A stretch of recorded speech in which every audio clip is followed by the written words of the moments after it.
sumibon.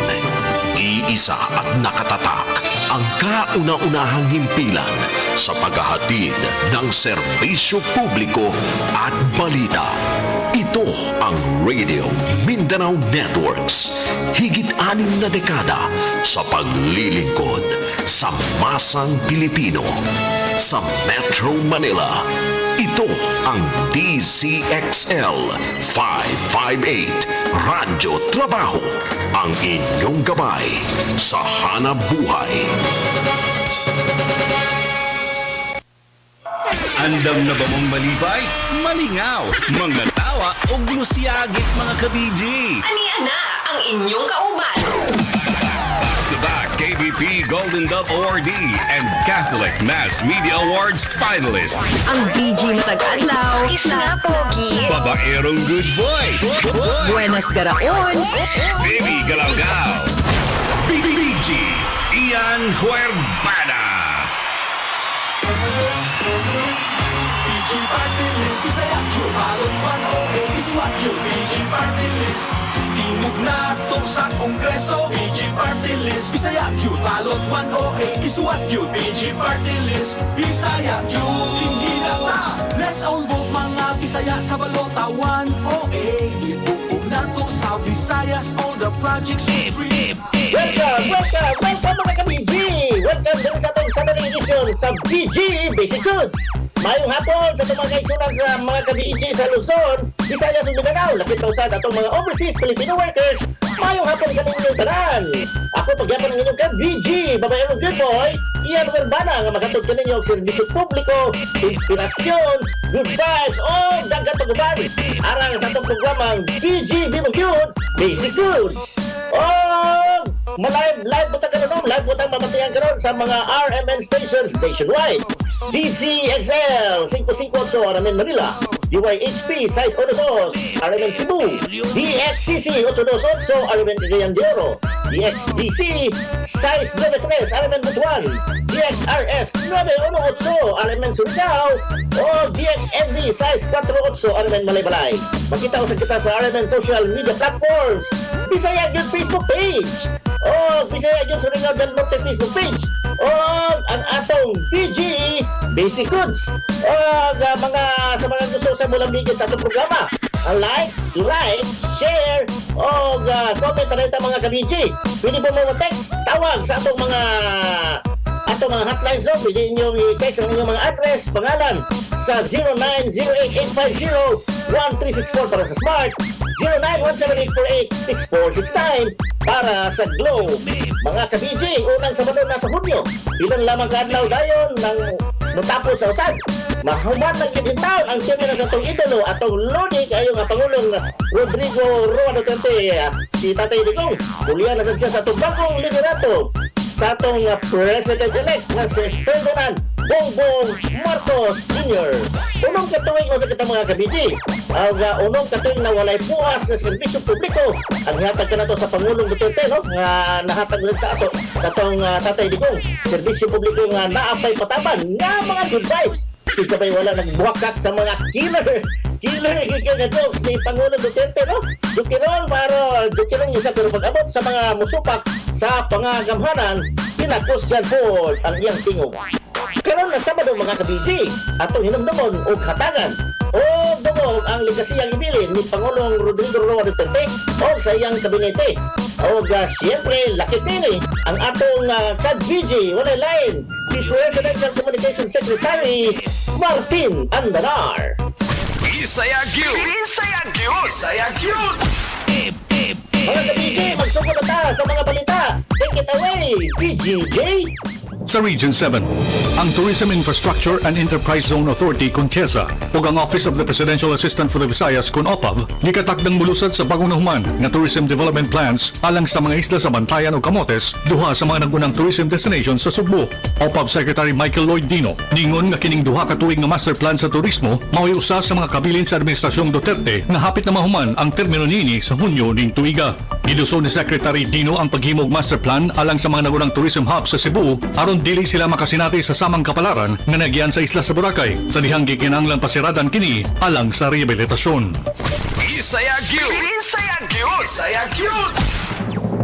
Sa Region 10, isip kabahin sa Integrated Agriculture Livelihood Project nini ang Special Area for Agricultural Development Program of the Department of Agriculture Northern Mindanao nang hatag og manok Pinoy o native chicken o feeds sa Anlag Ani Tapukanan Cooperative sa First CAFGO Active Auxiliary Company 2 Headquarters sa Mandagoa, Balingasag, Misamis Oriental. Ang poultry inputs na nagkatidad og 35,122 pesos nadawat ni Kani Rebelde Julio Romania Compas sakop sa Anlag Ani Tapukanan Cooperative. Misurrender si Compas sa 58th Infantry di Malulupig Batalyon niya itong 2019 kung nagatiman sa mga manok o kanding sa headquarters. Samtang si First Lieutenant Vincent Mark Madul, ang Civil Military Operation Officer sa 58 IB, nipadayag sa iyang pasalamat ngadto sa DA-10 ug SAD sa mga proyektong panginabuhian nga nahimong dakong tabang sa mga Kani Rebelde aron ilang masustener ang ilang panginabuhi ug makatabang sa ilang mga pamilya.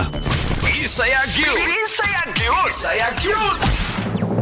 Sa Region 13, ang mga tigpananom og kape, lubi o palm oil nagunang makabenepisyo sa road concreting nagipatuman sa Department of Public Works and Highways Regional Office 13 sa Tagbina, Surigao del Sur. Regional Director Paul M. De Los Santos ningon nga ang DPWH RO 13 mo konkreto sa kinatibukang 12.48 kilometers nga dalan nga dunay mga probisyon sa drainage og slope protection structures ug road safety devices. Ang road project magsugod sa poblasyon Tagbina, Surigao del Sur sa junction sa Surigao Davao Coastal Road pasulod sa Sitio Mabuhay, Barangay Kahayagan ug mulatas sa Barangay Magsaysay, Osmeña ug Villa Verde. Kini ang road project maghatag usab og agyanan sa Libuacan Cold Spring, usa ka tourist destination ug usa ka alternatibong ruta sa pagadto sa Enchanted River ug sa iyang palibot nga White Beaches sa pagpalambo sa turismo.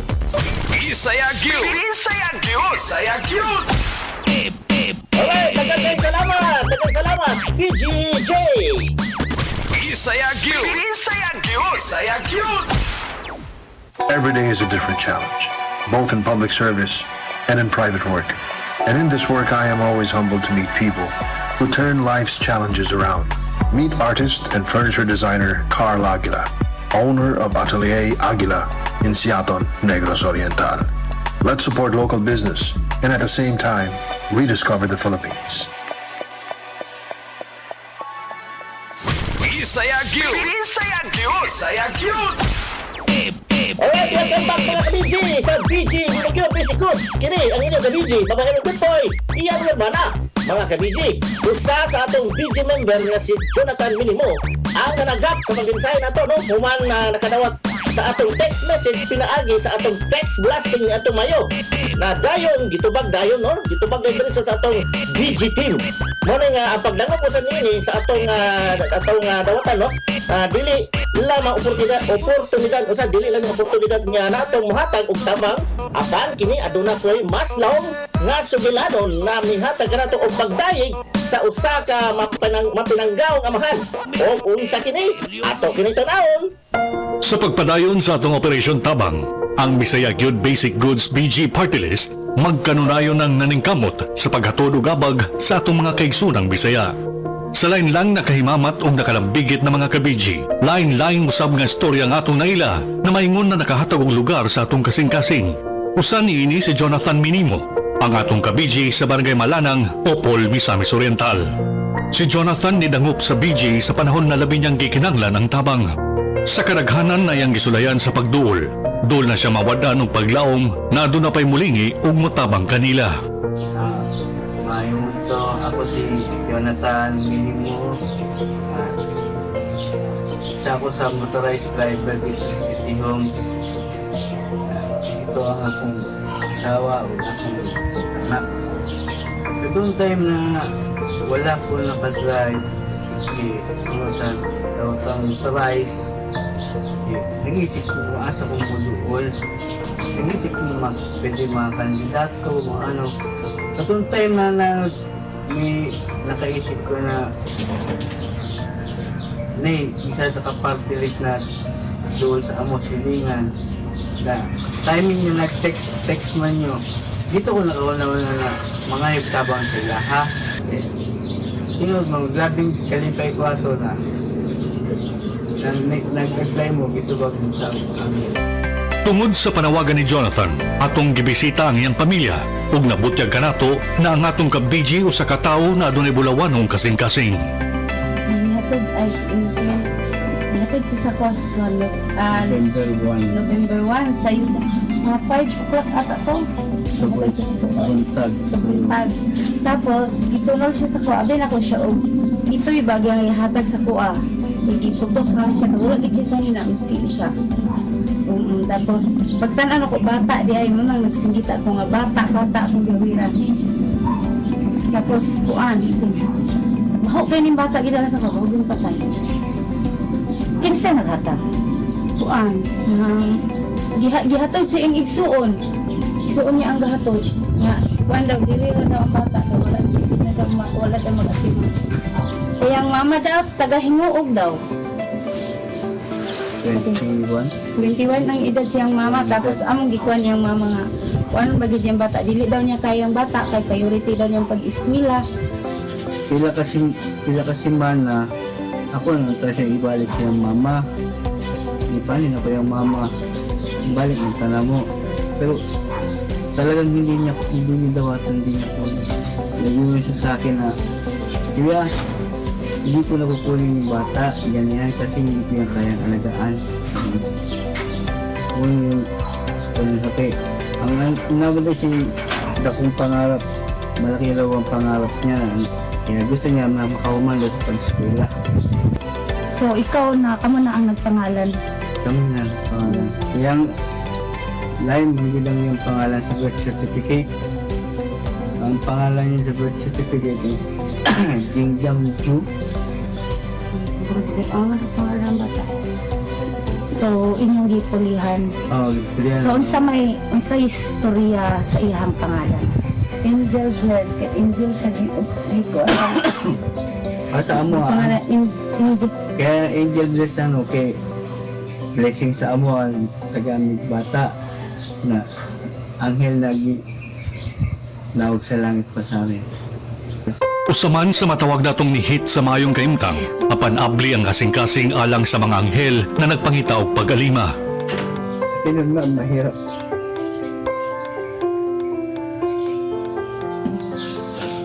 At yung dalawang bata, yung mama, hindi ako gusto yung support ba? Sa akin lahat binagsak.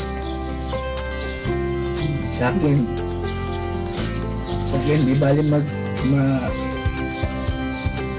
maglisod-lisod ko baka mapakain ko lang mga bata.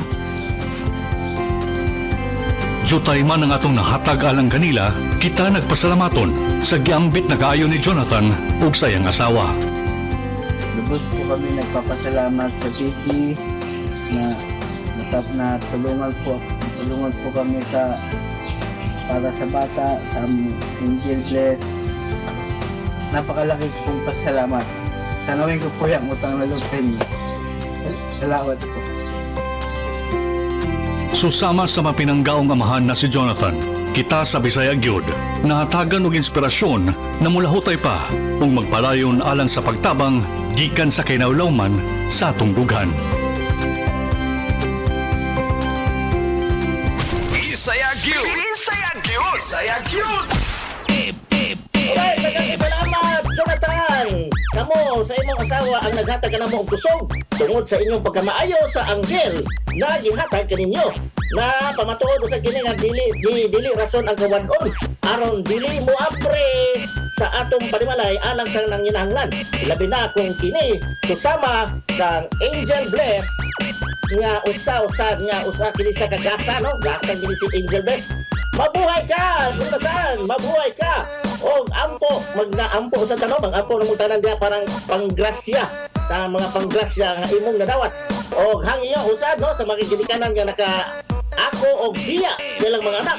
Yung lumibay na niya na wala ninyo gipangayong ipakatao din sa kalibutan.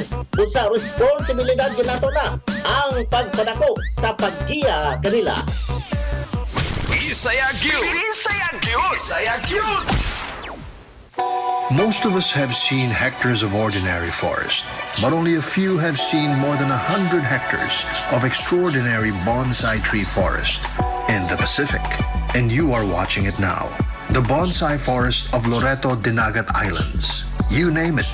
Magkuno or ironwood, pinewood, lawaan or meranti, balete or ficus. The forest has them all. In its miniature form, of course. Whether you are into botany or not, this wonder is a must-add in your bucket list. So when the coast is clear, visit Loreto, Dinagat Islands. At the same time, rediscover the Philippines. Bisaya Gyud! Bisaya Gyud! Bisaya Gyud! Mga kabigi, kinsa ba ang wala mapabilib sa ato, no? Kinsa ba yun ka ang wala mapabilib sa anti-drug campaign ni Pangulong Rodrigo Roa Duterte? Inumduman pa nato, no? Inumduman mo sa nanin yun niya. Ni atong pagkadaog, ni Digong. Ni Tatay Digong sa tuwing 2016 presidential election, nagtago ang mga adik nga hinungdan usad sa malinaw na ang mga kalsada nga sa una gikahadlukan sa atong mga kaigsunan tungod sa daghang krimen. Ang Build project usad nga naghatag o progresibong klimtang sa atong mga kaigsunan dili lamang sa mga metro cities lakip na sa mga probinsya usab o sa mga layong labit sa tibok nasod. Mga ka-BG, i-apil po nato ang mga miyembros gabinete ni sa administrasyon Duterte na kugi nga nagtrabaho aron mahatod sa publiko ang serbisyo sa gobyerno. Kung usaw-usaw nato dili mahuman ang atong programa, no, miabot nga pinakadakong hagit usad sa kaysaysayan sa tibuok kalibutan gikan sa pagbuto pagin sa Bulkang Taal o mga isog pas imong asawa nga mga bagyo. O ang pinaka-KSP sa tanang KSP wa gilain ang COVID-19 pandemic. Pero kung buto na to mga kabiji, unsa na lang ka ang nahitabo sa ato kung dili si Pangulong Duterte ang nangulo sa atong nasod, no? Asa na punitong karon? Mga kabiji, sa pagpanguna usad ni Presidential Communications Operations Office sa liderato sa atong kabiji Wayline, si Secretary Martin Marfori Andanar o ang PCOO Office of the Global Media and Public Affairs nga gipamunuan usad sa atong kabiji nga si Assistant Secretary Busan Vincent J.V. Lee Marcena ipahigayon ang two-day live sa Duterte Legacy Summit. Diin gipakita ang mga maanintot sa programa, proyekto o gipakita nga mga kaagi sa mga simpleng tao na nagbako ang kinabuhi sukad sa administrasyong Duterte. Mga kabiji, atong tan-awon kini ang Duterte Legacy, pamana ng pagbabago. Sa pagpanguna sa Presidential Communications Operations Office, gihimo ang Duterte Legacy Summit, pamana ng pagbabago, nga naitabo nitong Mayo 30 ug 31, 2022 sa Philippine International Convention Center kon PICC sa lungsod sa Pasay. Gipangunahan kini ni PCOO ug Acting Presidential Spokesperson Secretary Martin Ananar. Giablihan niini ang duha ka adlaw nga summit aron ibutyag ang mga legasiyang ibilin sa unong katuig nga pagpamuno ni Pangulong Rodrigo Roa Duterte ug ang mga programa, proyekto sa mga ahensya nga pamahalaan sa publiko. In January 2019, we launched the Duterte Legacy Campaign, aiming to showcase the accomplishments of the administration in line with the campaign promises of President Rodrigo Roa Duterte. For almost 6 years, we made the government more responsive to the welfare of the Filipino people. We have responded decisively and innovatively to ensure that no one is left behind in our push for development. This is indicative in the many policies and programs we have undertaken, bearing in mind the interest of the general public as our main priority. Narito na po ang mga pagbabagong pinagpaguran ng liderato ni Presidente Rodrigo Roa Duterte sa loob ng 6 na taon. Pinagsikapang aralin, ipinatupad at ngayoy ipapamana sa taong bayan. Hindi po magiging posible ang lahat kung wala ang tunay na tapang at malasakit para sa bayan. sa nahimong pagpamulong ni Executive Secretary Salvador Medaldea. Maski na nga na sa pandemyang nunod sa COVID-19, nahimong malampuson ang Administrasyong Duterte na mahatod ang serbisyo sa atong kaigsunang Pilipino. We were able to establish the needed change that our countrymen and women deserve. Serbisyong tunay na malasakit, especially to those that needed it most. This brings us to this monumental event, the legacy of the Duterte administration and the inspiring stories of change that it has written. For the past 6 years, this government has been determined to bring its promise of real and lasting change to the lives of every Filipino. Every program and project have been made to ensure that we give a more comfortable and dignified life for everyone. Despite the effects of the COVID-19 pandemic, we have managed to bounce back to a better financial standing. We continued our flagship Build, Build, Build program to connect not only our islands but more importantly, our people. Pag-abot sa Security, Justice of Peace Cluster, ipakita ni Department of National Defense Secretary Delphine Lorenzana ang malampuson nga pagbatok sa insurhensiya sa pamalaan, pagmodernisa sa mga kagamitan sa mga sundalo, maski sa disaster response niini, pagsiguro sa soberanya sa nasod, pagnotralisa sa mga teroristang grupo, ug labaw sa tanan, ang pagbalik loob sa mga daang membro sa mga communist terrorist groups. Una na po dito ay ang pagtanggol sa ating teritoryo, soberanya at karapatan bilang isang bansa. Tayo ay aktibong simisiguro ng ating territorial integrity at sovereignty sa pamamagitan ng mga detection, identification at interdiction efforts. Nagsagawa tayo ng mga naval surface patrols at maritime air patrols. Nakompleto din natin ang pagpapatayo ng mga pasilidad sa Pag-asa Island, construction ng maritime domain awareness platforms, at mas pinalakas na deployment ng AFP detachments sa ating border islands. Isa pod sa ipasigarbo sa Administrasyong Duterte ang flagship program niini nga Build, Build, Build program, kung diin giambit ni Chief Implementer niini na si Department of Public Works and Highways Undersecretary Emil Sadain ang mga proyektong pang-infrastruktura sa pagbuhat sa mga skyways, tulay, mga bagong karsada, train stations, eskwelahan, ospital, flood control project, seaports, airports, terminals ug farm-to-market road projects. Maupod ang gipasigarbo ni Department of Transportation Arthur Tugade nga sa unong katuig kay nahatag komportable, mas kumbinyente, manindot nga mobilisasyon sa mga sakyanan o connectivity sa nagkadaiyang parte sa nasod. There is such a thing as laglagbala. There was a thing as bukas bagahe at the airport. This was very irritating as it was very challenging, as it was very discouraging for the traveling public, local and foreigners together. Now, the laglagbala and the bukas bagahe is gone. You can travel to the various airports and to your destinations without fear of being held at the airport because of some ammunitions found or to be found in your luggages. Gihatag pagtagad po ni Secretary Tugade ang pag-release sa mga lisensya, labaw sa tanan ng mga plate number sa mga sakyanan kung diin nabansagan kaniadto isip Republic without no plate. Today as we speak, there is a cross program to make sure that the plate numbers and the licenses are in place. The plate numbers are now in place. The licenses is now on a nice plastic thing, and believe it or not, it has a validity, if you are lucky, for 10 years. Noon, wala nang papel, wala pang validity. Anong klaseng transportation yan? As we speak today, this is long gone. There were 3.9 million vehicles that were absent of plates. Now, this has been addressed. Isa po sa gipasigarbo ang improvements nga gibuhat sa mga train stations.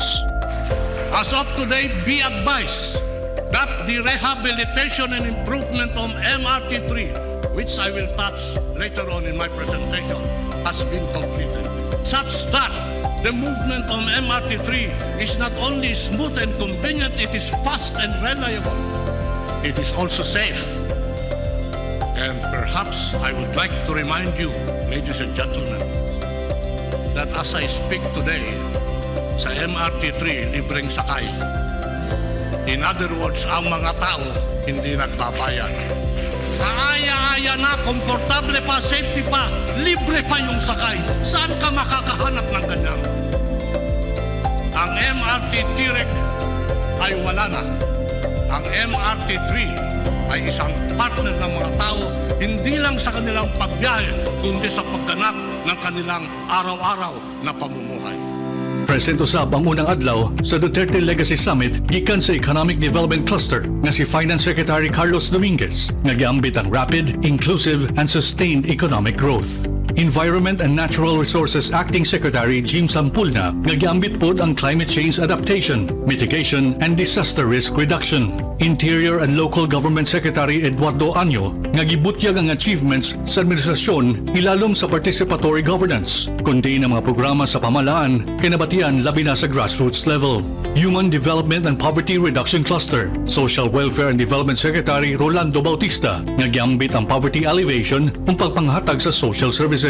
Ug National Task Force Against COVID-19 Chief Implementer and Vaccine Czar Secretary Carlito Galvez Jr. nga gibutyag ang accomplishments sa administrasyon sa pagbatok sa COVID-19. Sa ikaduwang adlaw sa Duterte Legacy Summit, pamana ng pagbabago. Gipangunahang gilunsad ang PCOO Legacy Coffee Table Book sa pagpangulo ni PCOO Secretary Martin Ananar o ni PCOO Office of Global Media and Public Affairs Assistant Secretary JV Lim Arsena. Ang PCOO Legacy Coffee Table Book kay nagpakita sa mga achievements sa PCOO o nahimong attached agencies niini sa sulod sa unong katuig. Kasunod niini ang pagpadayon sa ikaduwang adlaw sa Pangulat Bayan. Naghatag sa video message si Senator Christopher Lawrence Bongo nga siyang nanguna sa dunay tinguha sa Malasakit Center Act o isa sa gipasigarbong tatak ng pagbabago sa Administrasyong Duterte kung di na mga Pilipinong nanghinanglan sa atensyong medikal kay di na mabalaka sa mga bayronon o gastuson sa pagbatambal sa ospital. Dugtong niini, gibutyag ni Health Secretary Francisco Duque III ang programang pangkalusugan gawa sa Malasakit Center. Kay napasa pod ilalom sa administrasyon ang Universal Healthcare Law nga automatic nga mas magpalapad sa serbisyong pangkalusugan sa mga Pilipino kauban na ang consultation fees, laboratory test, ug ubang pang-diagnostic services sa mga Pilipino ug mahimong sa overseas Filipino workers. Pag-abot sa sektor sa edukasyon, gipasigarbo ni Commission on Higher Education Secretary Prospero de Vera nga ilalom sa administrasyong Duterte nahimong balaod ang Universal Access to Tertiary Education nga naghatag benepisyo sa milyong-milyong mga tinunan sa koleyo sa 112 state universities ug pagbag-o nilang Labor Secretary Silvestre Bebot Bello III ug Undersecretary Maria Teresa Lazaro sa Department of Foreign Affairs para OFW protection ug independent foreign policy sa administrasyon. Highlight pod ang Alternative Learning System Program sa Department of Education sa pagpanguna ni Secretary Leonor Briones. Gitagsa-tagsa ni Presidential Advisor on the Peace, Reconciliation and Unity Secretary Carlito Galvez Jr. ang achievements sa Administrasyong Duterte sama na lamang sa pagbuhat balaod sa Bangsamoro Organic Law nga siya naghatag otonomiya sa Bangsamoro Region. Ug ang illegal drug campaign gipaambit ni Philippine Drug Enforcement Agency Director General Wilkins Villanueva ug Philippine National Police Lieutenant General Vicente Danao Jr. Bisaya Gyud! Bisaya Gyud! Bisaya Gyud! My work takes me to different places in the country. I meet people from different walks of life, and their strength to survive inspires me in different ways. Meet Miko Sarmiento, a professional barista and owner of Lamplighter Cafe in Manolo Fortich, Bukidnon. Let us support local business and at the same time rediscover the Philippines. Bisaya Gyud! Bisaya Gyud! Bisaya Gyud! Mga kabijing, mo na ang tatak Duterte. Ang legasiyang ikabilin usan alang sa mga Pilipino ang pamana ng pagbabago. Bisaya Gyud! Bisaya Gyud! Bisaya Gyud! Mga kabijing, lain na sa original Bisaya Music Featured Song of the Week. Ginilis kani ni atong Abril ang kantang Guide O sa kabiji na to nga ang O Karaga originally composed kini kang Stephen Gustav Gulciano nga usapon sa mikanta mga ka-BG, ato may paminahon ang Guide O by O Caraga and Stephen Gustav Gulciano. Kay kining tukmod sa kapalaran, kasagaran mag-agad sa kakusgan sa desisyon nga tuwang barugan. Di saan ako nga ikaw lamang bas hindi ay mababaan.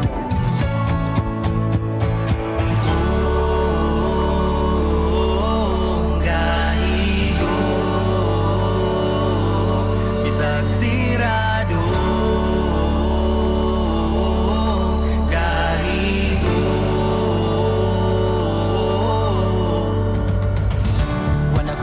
Kaingon pa kung bawal na musukol di ko matuta nagulta. Ako kang dagong bahala nagkapila pa kung mapilis akong mga unang gusta. O bugali na ape matilog sa imong gugma. Gaigin kayon para buhato ng musik ng mga unta. Pero naanilaing nagdagan-dagan sa imong hangkip.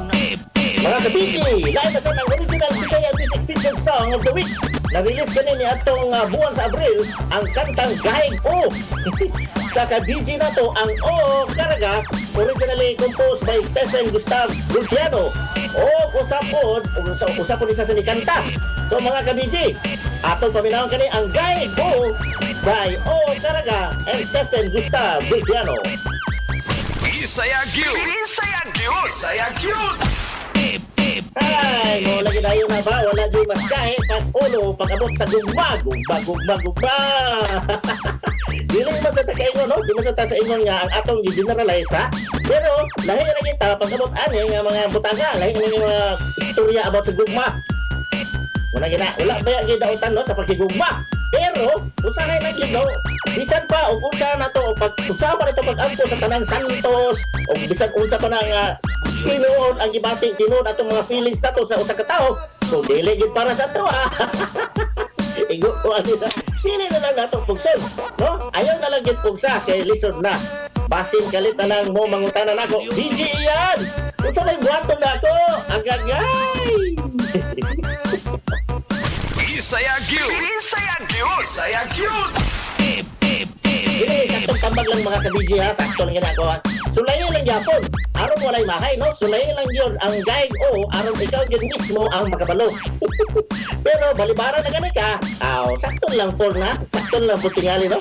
Moto ang Guide O sa ka-BG na to. Usad nga si O Caraga. Nga originally composed usad kang Stephen Gustav Gulciano. Bisaya Gyud! Bisaya Gyud! Bisaya Gyud!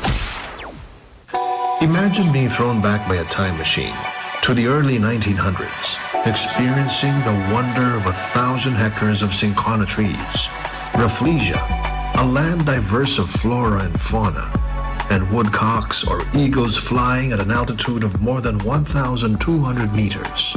Well, no need for a time machine.